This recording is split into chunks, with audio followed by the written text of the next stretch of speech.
ചേച്ചി ചെങ്കച്ചൂരിൽ തന്നെയാണ് ചേച്ചി പഠിച്ചതും ജനിച്ചതും വളർന്നതും എല്ലാം ഇവിടെ തന്നെയാണ്. ചേച്ചി ആ പഠന സമയത്തിലുള്ള അനുഭവങ്ങളെ കുറിച്ച്? ഞാൻ 9ാം ക്ലാസ് വരെ പഠിച്ചിട്ടുള്ളൂ. ഞാൻ 1ാം ക്ലാസ് തൊട്ട് 4ാം ക്ലാസ് വരെ തമ്പാനൂർ UPSലാണ് പഠിച്ചത്.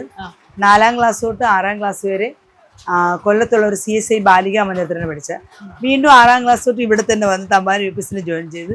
പിന്നെ 7ാം ക്ലാസ് അവിടെ നിന്ന് നമ്മൾ മാറി വീണ്ടും ഞാൻ കോട്ടൺ സ്കൂളിൽ ഒരു വർഷം പഠിച്ചു. അവിടെ നേരെ ശ്രീത്രാകോമിൽ ഒരു വർഷം പഠിച്ചു. അങ്ങനെ കുറേ സ്ഥലങ്ങളിലാണ് പഠനം നടത്തിക്കൊണ്ട് വന്നത്. ഇടയ്ക്ക് വെച്ച് മുടങ്ങിപ്പോയല്ലോ? പഠനം മുടങ്ങിപ്പോയി എന്ന് പറഞ്ഞാൽ കുറേ കാരണങ്ങളുണ്ട്. കാരണം അറിയാലോ, നമ്മളൊരു ചേരി പ്രദേശമാണ്. അന്നൊക്കെ ഇത്രയുള്ള ആൾക്കാരെല്ലാം ഒരുപാട് പേര് കൂലിപ്പണിയൊക്കെ ചെയ്ത് ജീവിക്കുന്നവരാണ്. പിന്നെ കുറച്ച് ആൾക്കാർക്കൊക്കെ ജോലിയുള്ളൂ.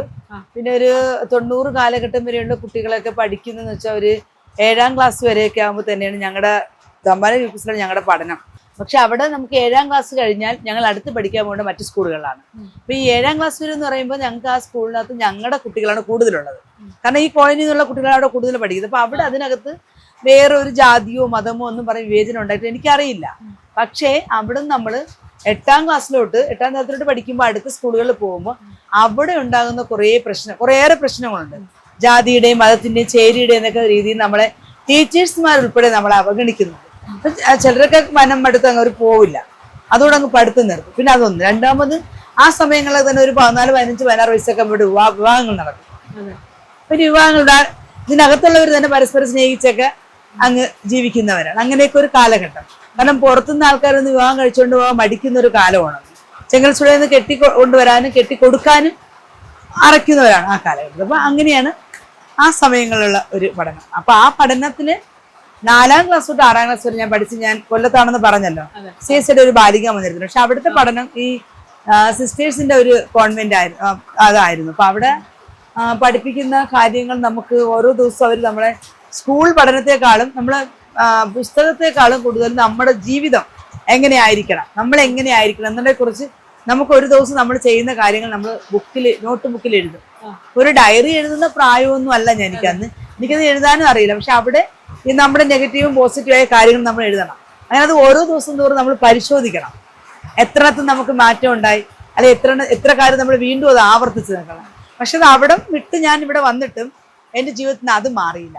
അതാണ് എൻ്റെ എഴുത്തിൻ്റെ തുടക്കം. എൻ്റെ എഴുത്തിൻ്റെ തുടക്കം എന്ന് പറഞ്ഞാൽ അതാണ്.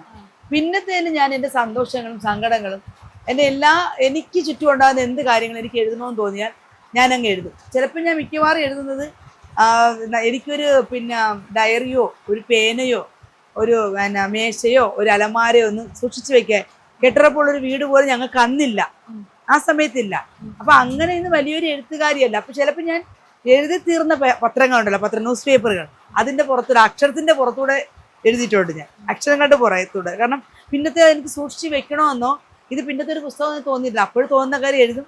അതിനെ നമ്മൾ ചവിട്ടി കുട്ടയിലോട്ടോ എവിടെയെങ്കിലും വലിച്ചെറിയുകയോ എന്നുവെച്ചാൽ ഒരു എഴുത്തുകാരുടെ പരമ്പരയിൽ വന്ന ഒരാളല്ല ഞാൻ പറഞ്ഞു മനസ്സിലായി. അപ്പൊ എനിക്ക് ഇതിനെക്കുറിച്ചുള്ള സത്യത്തിൽ പറഞ്ഞാൽ അതിൻ്റെ അത്രയും ഒരു എനിക്കില്ല, അതിന് സൂക്ഷിച്ച് വയ്ക്കാനുള്ള ഒരു സാഹചര്യം ഇല്ലായിരുന്നു.